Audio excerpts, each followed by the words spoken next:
Hi, and welcome to 4-Inch Cats, and today's replay of my Introduction to Alternative Chords workshop. Or, as I probably should say, Introduction to Chord Substitution. This workshop that I ran a few days ago was only my second uke workshop on Zoom, and it's still a pretty high learning curve for me. As it was pointed out, the contents of this workshop is really not about alternative chords, but more about chord substitution. So apologies to anyone if I gave the wrong impression. A big shout out thanks to Alan, Michael and Melinda for your patience and your invaluable feedback from the workshop. The really big takeaway I got from running the workshop was I really need to split baritone and standard tuning. That it really is too confusing to be going, switching his baritone, his tenor, his baritone, his tenor. Okay, we're not going to do that. So this workshop that you're watching right now is for baritone.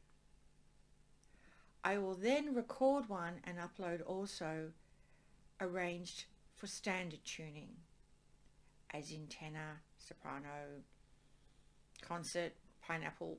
You get the general idea. So today we're going to take the standard chord progression of G, C, D, G, or 1, 4, 5, and we're going to spice it up a little by adding a couple of chord substitutions and some extra chords. So this is what it sounds like if we just start off with the basic pattern. G, C, D, G. Okay, it's nice. It's not very exciting. How can we make this more interesting and add more texture? So the first thing I'm going to do is I'm going to add an extra chord. So let me just switch over to this view where you can get a much better view of what I'm doing. So I'm going to take the 1, 4, 5, 1, 4, 5, and by 1, 4, 5 we're talking about the scale degrees of a G major. So G major is our 1, C major is our 4th, D major is our 5th. And the first thing I'm going to add is I'm going to add a major 7th. I'm going to add a G major 7th. That's a major 7th on the first scale degree. And then I'm going to add a 7th chord, a G7. So that's going to take us from G major to G major 7 to G7. Try that again. G, G major 7, G7. Now at this point in time I'm not concentrating on the fingering. You've just seen me do it 2 different ways with the fingering. For me it depends on the chords that come before and the chords that come after.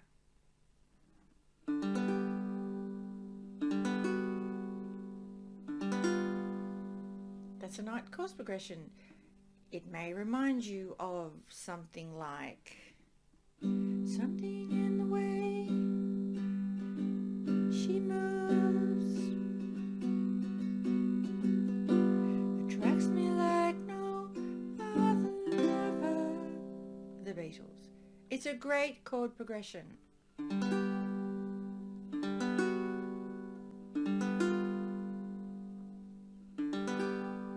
G major, G major 7, G7.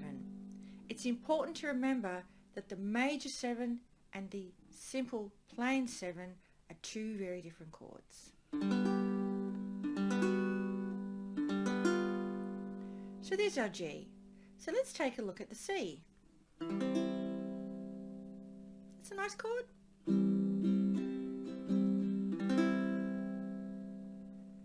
sometimes it's fun to have your C position and either put your little finger or your ring finger down on the first string, 3rd fret.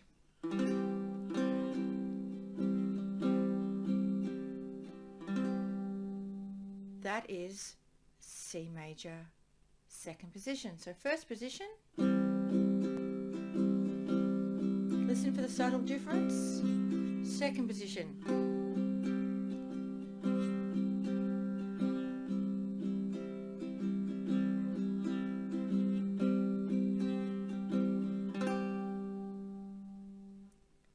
Okay, that's great. So why would you bother using G? I beg your pardon. Why would you bother using C 2nd position? Great question. Now there's something in music called common tones, and that is a note or a tone that is shared by more than one chord. So we're looking at our G, and if we play our C 2nd position, that note is still there.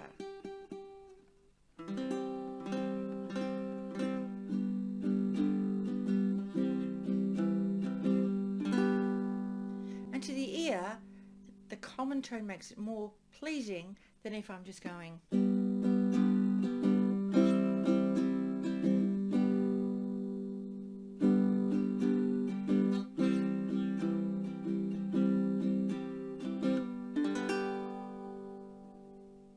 So that's a great place to start. So now we have a common tone between our G major, I should say, between our G major and our C major. D major, there's no common tone. So what you might like to look at is, rather than playing the straight G major, is to play a G5. And to play a G5, you just stick your finger like that. Again, listen for the subtle differences.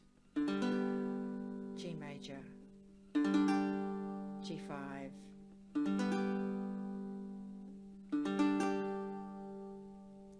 Now I'm playing my G5 with my middle and ring finger. That's the way I'm used to playing it. If you prefer to play it with your 1st and 2nd fingers, that's fine. But I like to play it with those fingers because then it lets me do other things should I decide I want to do that. So then we've got our G5. If we move to our D, you can see that this note, which is the 2nd string 3rd fret, now becomes a common tone between the G5 and the D. In fact, you could leave you could leave your middle finger down when you're moving across.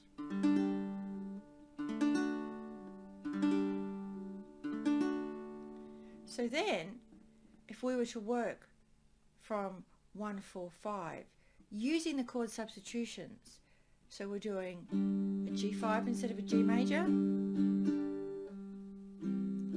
C 2nd position,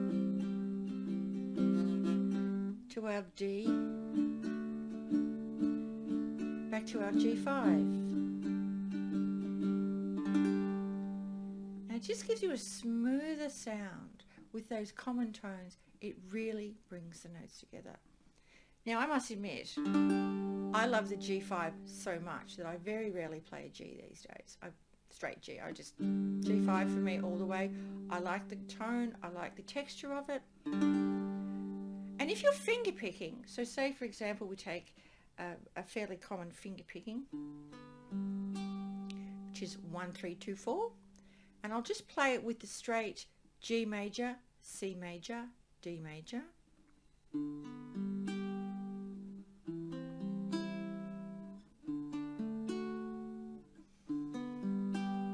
Now I'll play it with G5, C 2nd position, D major.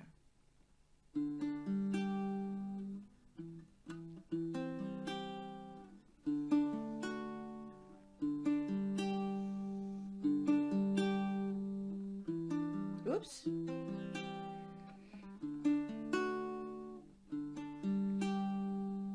think that sounds really, really pretty.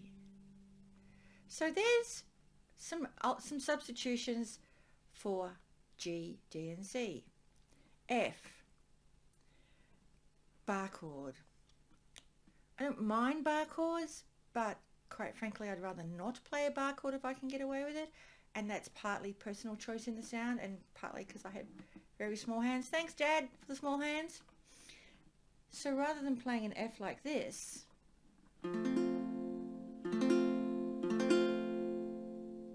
as a bar chord, I will play an F major 7th. Now it is a very different sound because you're losing this note down here.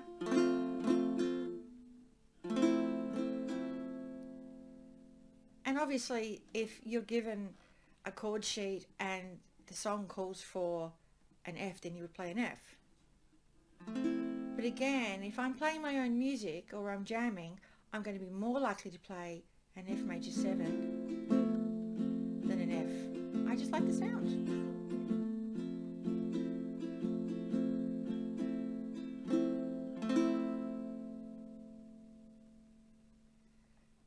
So if I throw in the F into a combination, and that will give me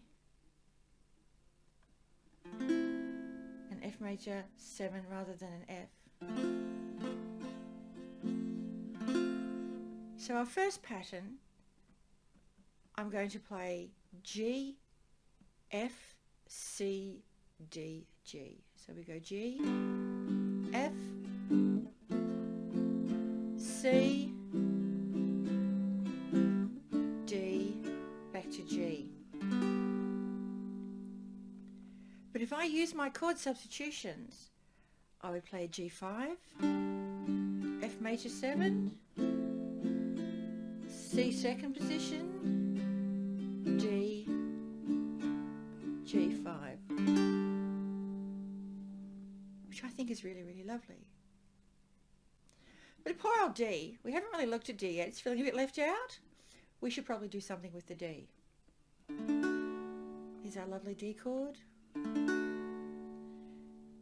Let's try a D sus 4 or a D suspended 4. And all we've got to do for that is look at your D and just take your little finger and just stick it underneath.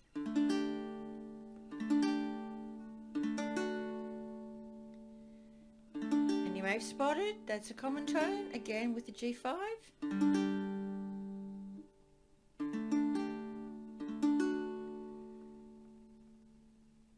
So then if I'm going to throw this into my pattern, that gives us a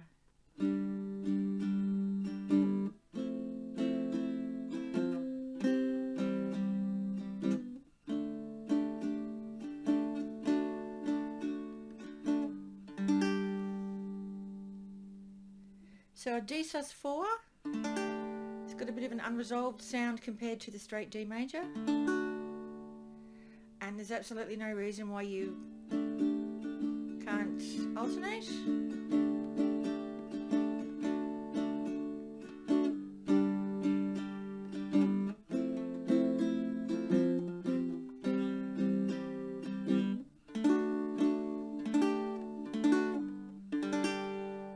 Apologising for the fluffs, it's one of those days. So there are some chord substitutions. Now I'm going to throw one more at you just to show that chord substitution doesn't have to be scary, and I'm going to teach you dun dun da D11.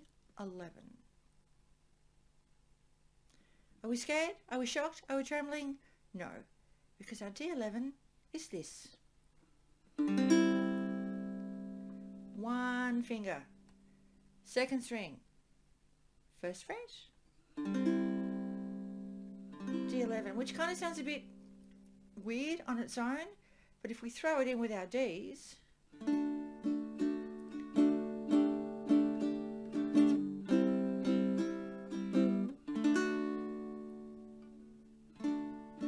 D major, D sus 4, D11, all of a sudden it sounds really cool. So I'm going to go through pattern one more time. It's not in the chart, but this time I will throw in the D11. So we start off with G5, F major 7, C second position, D sus4, D, D11, D, finish on G5. So there you have it, an introduction, not to what I thought was alternative chords, but an introduction to chord substitution. So I hope you've enjoyed that, and I'll definitely be looking at more chord substitution in upcoming free Zoom workshops. So if you want to be notified of when those workshops are, pop over to 4inchcats.com and hit the sign up and sign up to my mailing list so that you'll be notified and you'll be given login details when the workshops happen. Chord substitution doesn't have to be scary, and it can be lots of fun. And I know sometimes you think, oh God, where do I start? You know, it can be overwhelming. So the place to start is to take a chord that you know and try and find a chord substitution for that chord. Sorry. Look at suspended fourths, look at sevenths, look at major sevenths. And if that still seems so overwhelming, just keep coming along to these free workshops and we will work it out. So there you go, baritone, chord substitution. I think I need a large whiskey. Anyway, hope you're safe and well out there. Until next time, I'll catch you later.